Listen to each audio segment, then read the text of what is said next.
Assalomu alaykum hammaga. Akalar bitta ma'lumot berib o'tib ketaman. Mana shu tester orqali mana shu chilla deganini qo'yasizlar. Oynagimizni ko'tarib tushirishi ishlamay qoldi desa, shu effekt berar ekan. Biz tekshirib ko'rdik. Xo'sh, steker chiqarib olamiz. Shu chilla deganiga qo'yib olamiz. Mana chillayapti. Steker chiqargandan keyin xuddi shu holatda shu noshkasi birinchi oyna ko'tarishdi. Chillayapti akalar, testerimiz ishlayapti. Bu old oyna ko'targich ishlayapti.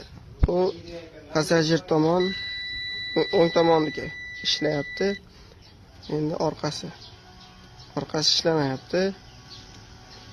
Bizni orqa tomonimizniki bu ham ishlamayapti.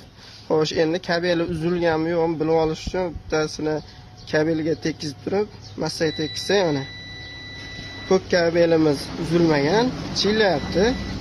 Endi sariq kabelimizga tekizib ko'ramiz. Sariq kabel mana uzilib qolgan joy. Orqada o'zi eshikdan o'tgan joyida uzilib qolgan ekan.